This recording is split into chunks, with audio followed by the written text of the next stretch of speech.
Audiobook Muhammad, kisah hidup Nabi berdasarkan sumber klasik, karya Martin Lings, Abu Bakar Sirajuddin.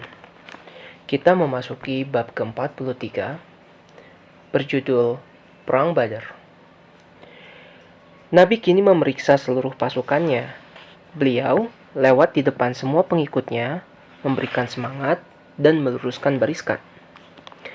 Dengan membawa anak panah di tangannya, "Luruskan barisanmu, Sawad," katanya kepada seorang Ansor yang berdiri terlalu depan. Beliau memukul perutnya dengan anak panah. "Hai Rasulullah, engkau menyakitiku," protes Sawad. "Padahal Allah telah mengutusmu dengan kebenaran dan keadilan, maka biarkan aku membalasmu." "Peganglah ini," kata Nabi, sambil memberikan anak panah itu dan menyingkapkan perutnya. Tiba-tiba Sawad memeluk dan menciumnya. "Apa yang mendorongmu untuk melakukan ini?" tanya Nabi terkejut. Ia menjawab, "Hai Rasulullah, kini kita masih sempat bertatap muka. Aku ingin sekali pada akhir pertemuanku denganmu ini, kulitku menyentuh kulitmu." Nabi mendoakan dan memberkahinya. Tentara Quraisy mulai bergerak maju. Dilihat dari seberang bukit pasir yang bergelombang itu, pasukan Mekah itu tampak jauh lebih kecil dari jumlah sebenarnya. Tetapi Nabi betul-betul tahu jumlah mereka dan perbedaan besar antara kedua pasukan yang akan bertempur itu. Beliau kini kembali ke tempat pemberhentian bersama Abu Bakar dan memohon pertolongan kepada Allah seperti yang telah dia janjikan. Suatu keadaan tak sadar menimpa Nabi. Ketika terbangun, beliau berkata, "Bergembiralah Abu Bakar, pertolongan Allah pasti datang kepada kita. Jibril telah hadir. Tangannya memegang tali kendali kuda yang ia tunggangi, dan ia akan turut berperang bersama kita." Dalam sejarah bangsa Arab, banyak peperangan dibatalkan pada menit-menit terakhir, bahkan ketika kedua kekuatan telah saling berhadapan. Namun, Nabi kali ini benar-benar yakin bahwa peperangan pasti akan terjadi, dan pertempuran hebat ini merupakan salah satu kemenangan dari dua kemenangan yang dijanjikan itu. Burung-burung elang pun tahu bahwa sebentar lagi akan terjadi pertempuran besar, dan mereka telah bersiap untuk menyantap bangkai-bangkai para tentara yang akan terbunuh. Sebagian terbang melayang-layang dan sebagian lagi bertengger di tebing bebatuan dekat pasukan musuh. Lagi pula, tampak jelas dari gerakan tentara Quraisy, mereka bersiap untuk menyerang. Posisi mereka telah dekat dan kini berada di tempat yang sangat mudah menjangkau waduk yang dibuat kaum muslim. Dan tampaknya gerakan pertama mereka memang hendak merebut waduk tersebut. Aswad dari Makhzum berjalan mendahului yang lain, bermaksud mengambil air untuk minum. Hamzah segera maju menghadapinya, menyabetnya hingga putus salah satu kakinya, dan sabetan kedua menewaskannya. Lalu Utbah, yang semangatnya masih terbakar oleh olok-olok Abu Jahal, meloncat dari kudanya dan menantang untuk bertarung satu lawan satu. Dan demi membela keluarganya, Syaibah dan anaknya Walid maju dan berdiri di sampingnya. Tantangan itu segera disambut oleh Auf dari Najjar, suku Khazraj, salah satu dari 6 orang Ansor pertama yang berbaiat kepada Nabi, dan bersamanya maju pula Muawiz. Tempat mereka lah yang dipilih Qaswa sebagai tempat pemberhentian terakhir di Madinah. Tantangan ketiga diterima oleh Abdullah ibnu Rawahah, orang yang melawan pemimpinnya Ibnu Ubay, ketika ia mengucapkan salam dan penghormatan kepada Nabi. "Siapa kalian?" tanya para penantang itu. Ketika mereka menjawab, Utbah berkata, "Kalian orang-orang terhormat dan rekan kami. Aku tidak punya urusan dengan kalian. Kami hanya menantang orang-orang dari suku kami sendiri." Kemudian tentara Quraisy berteriak, "Hai Muhammad, ajukan orang-orang kami sendiri sebagai lawan kami." Nabi sendiri hendak maju, tetapi kaum Ansor menghalanginya. Maka kini beliau berbalik menemui kerabatnya sendiri untuk memulai peperangan. Para penantang itu adalah 2 orang tua dewasa dan seorang pemuda. "Hadapilah Ubaidah," kata Nabi. Majulah Hamzah, majulah Ali." Ubaidah adalah laki-laki tua yang turut dengan Nabi dan paling berpengalaman di antara seluruh sahabatnya, seorang kakek dari Bani Muthalib, dan ia segera menghadapi Utbah. sementara Hamzah menghadapi Syaibah dan Ali menghadapi Walid. Pertempuran itu tidak berlangsung lama. Syaibah dan Walid terkapar di tanah, sementara Hamzah dan Ali tidak terluka sedikit pun. Namun sayang, saat Ubaidah memukul jam Utbah, salah satu kakinya terkena tebasan pedang Utbah hingga terputus. Ini adalah pertandingan 3 serangkai, 3 lawan 3. Maka Hamzah dan Ali mengarahkan pedangnya ke Utbah dan Hamzah menyerangnya hingga tewas. Mereka membawa sepupunya yang terluka itu kembali ke perkemahan. Namun, Ubaidah telah kehilangan banyak darah yang mengalir deras dari kakinya yang terpotong. "Ya Rasulullah, apakah kematianku ini syahid?" tanyanya dengan sedih ketika Nabi mendekatinya. "Tentu saja, hai saudaraku," jawab Nabi. Keheningan sesaat di antara kedua belah pihak segera pecah oleh desingan sebuah anak panah dari pihak Quraisy dan seorang bekas budak Umar yang tersungkur ke tanah, terluka parah. Anak panah kedua mengenai leher Harithah, pemuda Khazraj yang sedang minum di waduk. Nabi segera mengomando pengikutnya, "Demi dia yang jiwa Muhammad di tangannya, berjuanglah melawan musuh untuk mencari ridhonya. Maju terus, pantang mundur.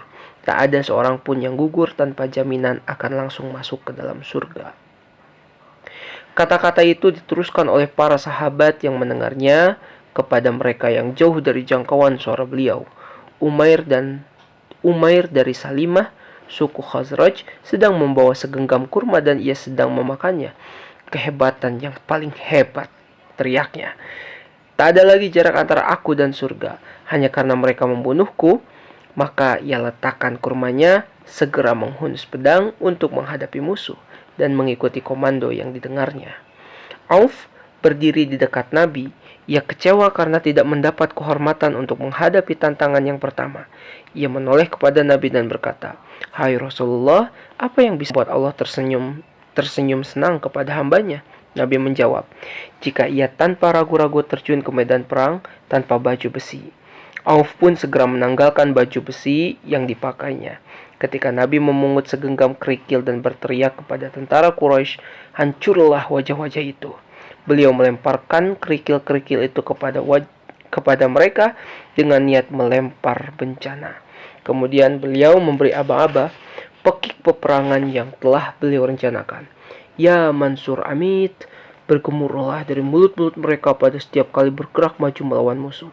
Auf yang tanpa baju besi dan Umair yang berada di antara orang-orang terdepan yang maju melawan musuh, keduanya terus berjuang hingga terbunuh.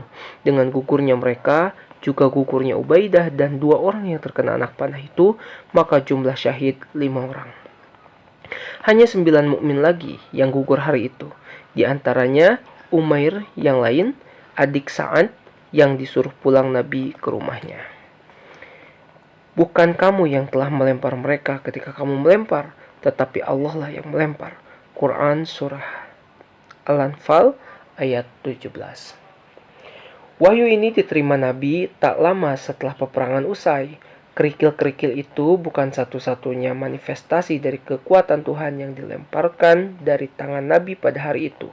Pada satu titik, ketika perlawanan tentara Quraisy berada pada puncak kekuatannya, seorang mukmin kehilangan pedang yang terlepas dari tangannya. Maka ia segera berlari ke arah Nabi untuk meminta senjata lagi. Dia adalah Ukasyah, seorang kerabat Jahsy. Nabi memberinya sepotong kayu. "Bertempurlah dengan ini, hai Ukayyash." Maka Ukayyash pun menerimanya dan menggunakannya untuk memukul musuh. Di tangannya, kayu itu berubah menjadi sebilah pedang yang panjang, kuat, dan berkilau. Pedang itu ia gunakan melawan musuh sampai perang Badar usai dan pada setiap pertempuran yang dipimpin Nabi. Pedang itu diberi nama Al-Aun yang bermakna pertolongan Allah. Ketika kaum mukmin diperintahkan untuk bergerak maju, sebenarnya mereka tidak maju sendirian seperti yang telah diketahui oleh Nabi dan telah dijanjikan kepadanya. "Aku akan menolongmu dengan 1000 pasukan malaikat yang datang pasukan demi pasukan." Quran Surah Anfal ayat ke-9. Dan para malaikat juga mendapat perintah dari Allah. "Ketika Tuhanmu mewahyukan kepada para malaikat, sesungguhnya aku bersama kamu, maka teguhkanlah pendirian orang-orang yang telah beriman. Kelak akan aku berikan rasa takut ke dalam hati orang-orang kafir, maka penggallah kepada mereka dan pancunglah tiap ujung jari-jari mereka. Quran Surah Anfal ayat 12. Kehadiran para malaikat itu dirasakan oleh semua orang, menambah kekuatan bagi kaum beriman dan menjadi teror bagi kaum kafir.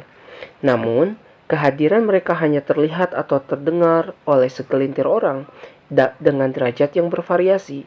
Ada dua laki-laki tetangga bangsa Arab yang menyaksikan pertempuran dari atas bukit dan berniat untuk turut ambil bagian mengambil rampasan perang jika perang telah usai.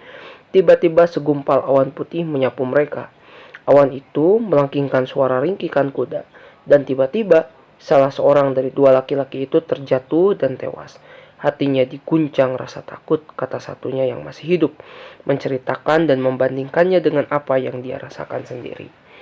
Salah seorang mukmin sedang mengejar musuh. Tiba-tiba kepala orang yang dikejarnya itu jatuh ke tanah sebelum ia berhasil menjangkaunya, ditebas tangan gaib. Banyak yang lain melihat sekilas para malaikat mengendarai kuda dengan kaki yang tak pernah menyentuh tanah, dipimpin oleh Jibril yang memakai surban kuning, sementara malaikat-malaikat yang lain mengenakan surban putih, yang ujungnya melambai-lambai ke belakang. Tentara Quraisy segera tercerai-berai dan tak sanggup lagi melanjutkan pertempuran, kecuali hanya segelintir yang masih tertinggal karena tidak dilewati oleh pasukan malaikat itu. Salah satunya adalah Abu Jahal, yang bertarung dengan semangat yang tak kunjung padam sampai Muaz, saudara laki-laki Auf, bertarung melawannya dan berhasil menjatuhkannya ke tanah. Kemudian Ikrimah, anak Abu Jahal, datang membela ayahnya dan menebaskan pedangnya ke Muaz, hampir saja memutuskan lengannya. Muaz melanjutkan pertarungan dengan satu tangan utuh dan sehat, sementara satunya lagi menggantung lunglai di bahunya. Ketika rasa sakit makin tak tertahankan, ia segera membungkuk mengaitkan tangannya yang hampir putus itu ke kakinya. Lalu kakinya menyentakkan tangannya itu hingga putus, dan kemudian melanjutkan pertarungan melawan musuh. Abu Jahal masih hidup, tapi Muawiz, saudara Auf yang kedua, mengenalnya ketika ia terjatuh di dekatnya dan Muawiz kemudian menebasnya hingga sekarat. Muawiz pun berlalu dan seperti saudaranya, Auf terus bertarung sampai gugur. Sebagian besar tentara Quraisy lari pontang-panting, tetapi kira-kira 50 orang tewas dalam pertempuran atau mati terkapar dalam perjalanan. Beberapa orang berhasil ditawan. Nabi berkata kepada para sahabatnya, "Aku tahu bahwa keturunan Bani Hashim dan beberapa yang lain bertempur dengan melawan hati nuraninya sendiri, tanpa bersungguh-sungguh berniat melawan kita." Dan beliau pun menyebutkan nama-nama yang boleh dibebaskan jika mereka tertangkap hidup. Tetapi kebanyakan pengikut Nabi menahan musuh karena berharap mendapat uang tebusan dan tidak bermaksud untuk membunuh mereka. Mengingat jumlah tentara Quraisy jauh lebih besar dibanding pasukan Muslim, kemungkinan mereka berkumpul dan menyerang kembali masih dipertimbangkan. Maka Nabi dibujuk untuk tinggal di tempat perlindungan bersama Abu Bakar, sementara sebagian kaum Ansor tetap berjaga-jaga. Sa'ad ibnu Mu'az berjaga di pintu masuk dengan pedang terhunus. Sebentar kemudian, para tawanan mulai digiring untuk menghadap Nabi disertai para penawannya. Wajah Nabi tampak sangat terpukul dan sedih melihat mereka. Ya Sa'ad, betapa tidak menyenangkan melihat wajah-wajah mereka. Apa yang telah mereka lakukan benar-benar di luar batas. Sa'ad pun mengiyakan dan Nabi berkata, "Dari sekian dosa besar, syirik adalah dosa yang tak akan diampuni Allah. Aku lebih memilih mereka dibunuh daripada dibiarkan hidup dengan kezalimannya." Umar sependapat dengan Nabi. Namun Abu Bakar menyarankan agar mereka dibiarkan hidup dengan harapan mereka akan berubah menjadi lebih baik dan beriman di akhir hidupnya. Nabi pun menyetujui saran Abu Bakar. Di hari berikutnya, Umar menjumpai Nabi dan Abu Bakar sedang menitikkan air mata karena baru menerima wahyu yang berbunyi, "Tidak patut bagi seorang nabi mempunyai tawanan sebelum ia dapat melumpuhkan musuhnya di muka bumi. Kamu menghendaki harta benda di dunia sedangkan Allah menghendaki pahala akhirat bagimu. Dan Allah maha perkasa lagi maha bijaksana." Dan wahyu berikutnya menjelaskan bahwa keputusan untuk melepas tawanan diterima Allah dan tidak perlu dibatalkan. Dan Nabi mendapat wahyu yang harus disampaikan sendiri kepada para tawanannya. Ya Nabi, katakanlah kepada tawanan-tawananmu, jika Allah mengetahui adanya niat baik dalam hatimu, niscaya Dia akan memberikan padamu yang lebih baik dari yang telah diambil darimu, dan Dia akan mengampuni kamu. Sesungguhnya Allah Maha Pengampun lagi Maha Penyayang. Quran Surah Anfal ayat 70. Tapi, bagaimanapun, ada seorang manusia yang jelas-jelas tidak boleh dibiarkan hidup, yaitu Abu Jahal. Orang-orang mengira ia telah mati terbunuh, maka Nabi memerintahkan mereka untuk mencari mayatnya. Abdullah ibnu Mas'ud kembali ke medan perang dan mencari sampai ketemu mayat orang yang paling jahat dan paling memusuhi Islam di antara seluruh orang-orang Makkah itu. Abu Jahal masih cukup sadar untuk mengenali musuh yang kini berdiri di dekatnya. Abdullah adalah orang pertama yang membaca Al-Quran di depan Ka'bah, dan Abu Jahal memukul dan melukai wajahnya karena ia hanyalah sekutu Zuhroh, sangat miskin, dan ibunya adalah seorang budak. Abdullah kini berdiri di atas kepala Abu Jahal. Ia menginjak-injak leher Abu Jahal dan Abu Jahal bersuruh, "Kurang ajar sekali kamu, hai gembala kecil." Kemudian ia menanyakan pihak mana yang menang dalam peperangan itu. "Allah dan Rasulnya," jawab Abdullah singkat. Abdullah kemudian memenggal lehernya dan membawanya kepada Nabi. Abu Jahal bukan satu-satunya pemimpin Quraisy yang dibunuh setelah peperangan usai. Abdurrahman bin Auf sedang membawa baju-baju besi yang diambil sebagai rampasan perang, dan ia berpapasan dengan Umayyah yang telah kehilangan tunggangannya sehingga tidak bisa cepat-cepat melarikan diri. Umayyah bersama Ali, anaknya, ia memanggil bekas temannya itu, "Tangkaplah aku sebagai tawananmu. Aku memiliki harta yang lebih banyak ketimbang jarahanmu itu." Abdurrahman setuju dan ia meletakkan barang rampasannya dan menggiring kedua tawanan itu. Tapi ketika dibawa ke perkemahan, Bilal melihat mereka dan mengenali bekas majikannya yang sangat kejam itu. "Umayyah," teriaknya, "kamu gembungnya kaum kafir. Aku tak bisa hidup kalau dia tetap dibiarkan hidup." Abdurrahman membantahnya dan mengatakan bahwa kedua orang itu adalah tawanannya. Tetapi Bilal terus berteriak, "Aku tak bisa hidup kalau ia dibiarkan hidup." "Apakah engkau tidak mendengarkanku, hai anak perempuan hitam?" bentak sang pembawa tawanan itu. Bilal kembali berteriak dengan suara yang lantang, yang sangat lantang, yang biasa digunakannya saat melantunkan azan. "Wahai para penolong Allah, lihatlah gembong kafir ini, Umayyah.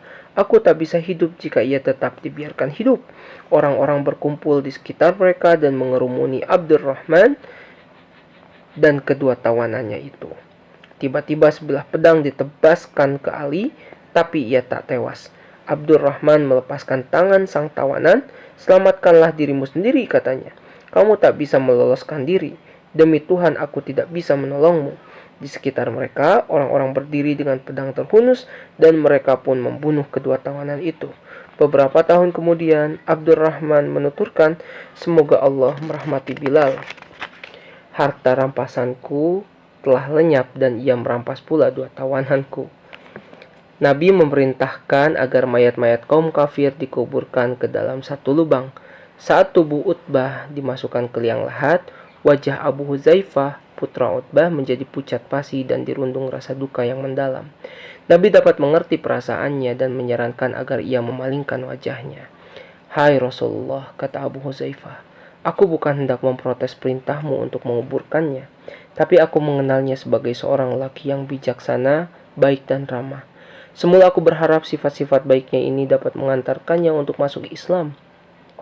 Namun, sekarang aku menemukan kenyataan yang sangat bertentangan dengan harapanku, sehingga aku pun sangat sedih." Nabi memberkahi Abu Huzaifah dan menghiburnya dengan kata-kata bijak. Kedamaian dan keheningan di perkemahan tiba-tiba pecah oleh pertengkaran tentang pembagian harta rampasan. Mereka meminta Nabi agar harta tersebut dibagi dengan bijaksana. Mereka yang merasa mengumpulkan barang-barang dari musuh tidak mau melepaskan miliknya. Namun, sebelum Nabi sempat mengatur pembagian itu dan menciptakan lagi kerukunan, turunlah wahyu yang membuat masalah ini menjadi lebih mudah. "Mereka bertanya kepadamu tentang pembagian harta rampasan. Katakanlah, rampasan perang adalah untuk Allah dan Rasul-Nya." Quran Surah Anfal ayat 1. Maka Nabi memerintahkan agar semua harta rampasan yang mereka peroleh dikumpulkan, termasuk juga para tawanan. Semuanya dikumpulkan bersama-sama. Tak lama kemudian, harta rampasan itu ditetapkan sebagai harta milik bersama. Perintah ini pun segera ditaati tanpa banyak sanggahan lagi. Orang yang paling terkenal di antara para tawanan itu adalah kepala suku Amir, Suhail, sepupu Sauda dan saudara suami pertamanya. Tawanan lain yang memiliki hubungan lebih dekat dengan Nabi adalah paman beliau, Abbas, menantunya, suami dari Zainab, Abu Ash, dan sepupunya, Aqil dan Naufal. Beliau memerintahkan agar semua tawanan diperlakukan dengan baik, meskipun mereka tetap harus diikat. Tetapi mengingat pamannya akan menderita, Nabi malam itu tidak bisa tidur, sehingga beliau menyuruh agar ikatannya dilepas. Tawanan lain mendapatkan perlakuan yang cukup baik dari kerabat mereka. Mus'ab menengok saudaranya Abu Aziz yang tengah diikat oleh kaum Ansor yang menangkapnya. Mus'ab berkata, "Jagalah ia karena ibunya kaya, kalian akan diberi tebusan." "Saudaraku," kata Abu Aziz, "bagaimana mungkin kau titipkan aku kepada orang lain? Merekalah yang kini menjadi saudaraku, menggantikan posisimu," jawab Mus'ab. Meskipun demikian, beberapa tahun kemudian, Abu Aziz bisa menceritakan tentang kebaikan perlakuan kaum Ansor saat menahannya, yang membawanya ke Madinah sampai ia ditebus oleh ibunya dengan uang 4.000 dirham. Begitu diketahui secara pasti bahwa 800 orang atau lebih pasukan Mekah secara bertahap kembali ke kotanya, Nabi mengutus Abdullah ibnu Rawahah untuk menyampaikan berita kemenangan kepada warga Madinah di dataran atas yang terletak di selatan kota, dan Zaid kepada masyarakat Madinah di dataran bawah. Nabi sendiri bersama pasukannya yang lain tetap tinggal di Badr. Malam itu beliau berdiri di dekat kuburan para musuh Islam. "Hai para penghuni kubur," katanya, "sebagai kerabat nabimu, kalian menunjukkan kejahatan sebagai bentuk persaudaraan. Kalian mengatakan aku sebagai pembohong, sementara yang lain beriman kepadaku, kalian melawanku. Sementara yang lain membantuku meraih kemenangan. Sudahkah kalian merasakan bahwa janji Tuhan kepadamu adalah benar semata?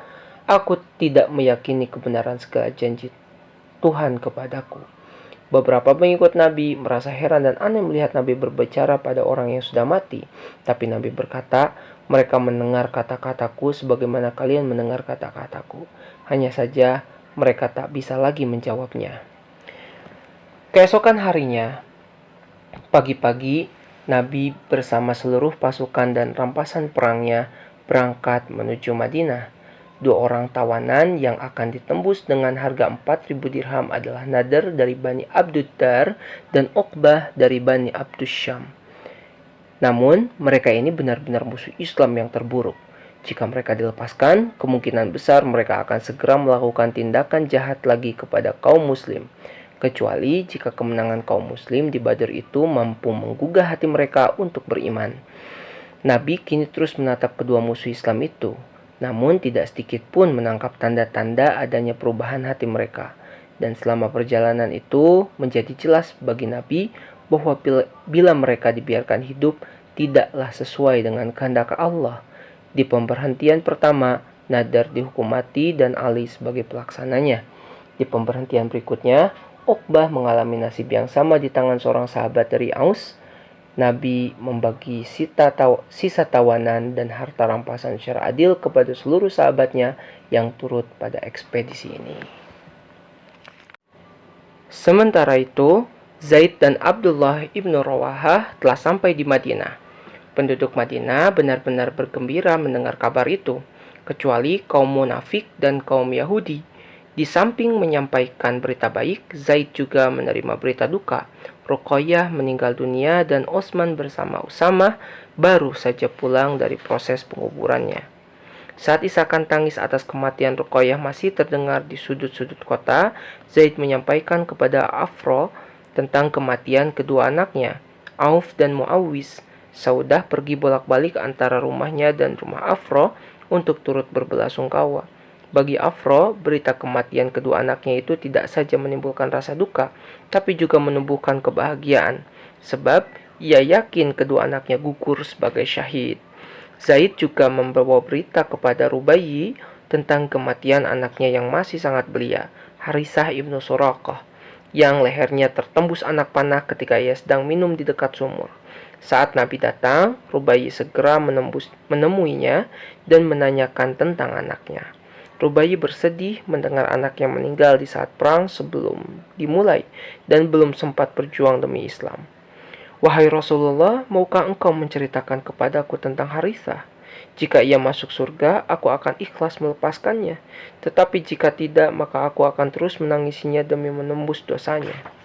Nabi telah siap menjawab semua pertanyaan seperti itu, bahwa semua sahabatnya gugur karena mengikutinya.